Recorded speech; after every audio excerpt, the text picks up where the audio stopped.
this is James Harrison. If you don't see me in the picture, don't worry about it. I tried to shoot the drone so you can see that. I'm going to talk about a Led Zeppelin groove that gets a lot of comments and stuff about it. It's called When the Levee Breaks. And there's been 1,000 arguments about how this is really played. Of course, when I was growing up, we didn't have YouTube, we didn't have videos, we didn't have access to that. All we had was the records, and we would play them and try to copy what we heard. And what we heard on that was...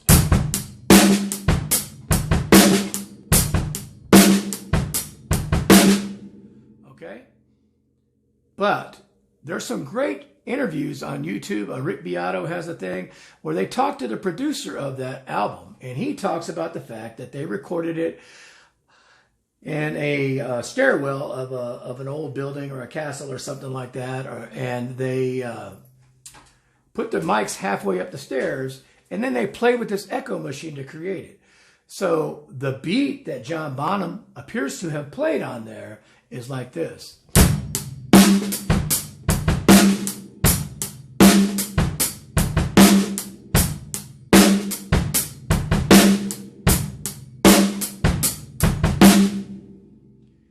And then they put the echo in there to make it sound like the slapback, where instead of one bass drum, you're getting a strong one, a weak one, snare,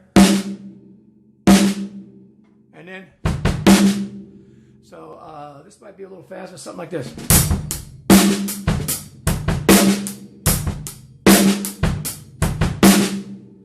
So that's what comes out on the record with the echo and stuff on it. Now you don't hear it on the hi-hat, so they just did it on certain things. Now, supposedly, there's no live recordings of Led Zeppelin doing this, but there is some recordings from the sound, the mixing console. And on that recording, John Bonham plays both. And it doesn't sound like an echo machine. It sounds like he's playing it, but it's not nearly as ghosted as the recording appears to be. The live recording is a little bit faster, and he kind of goes in and out of both of the grooves, just like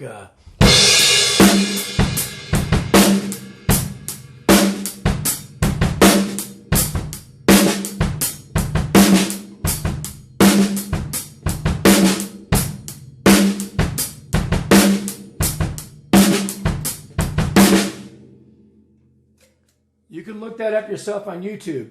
If you just type in When the Levee Breaks live with Led Zeppelin, you'll hear a mix of it. There's no video.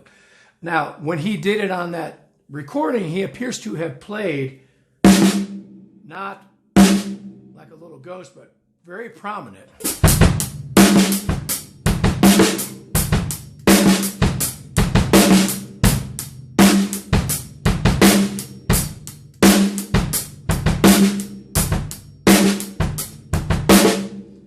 On the original recording, you hear the ghosting.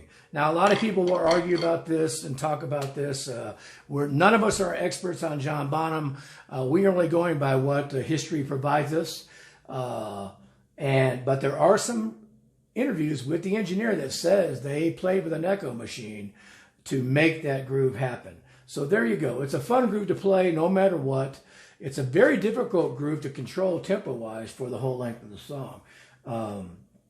In fact, if I'm not mistaken, I believe it actually speeds up on the recording a little bit from when it starts. Anyway, it's called When the Levee Breaks. It's a great groove. There's my take on it. I'm sure I'll get hammered for saying all that, but obviously John Bonham's a legend and whatnot. But it appears that he just played it straight, and the echo machine that they used did the slapback ghosting effects. Live, he played it, but not nearly as ghosted. Give it a try.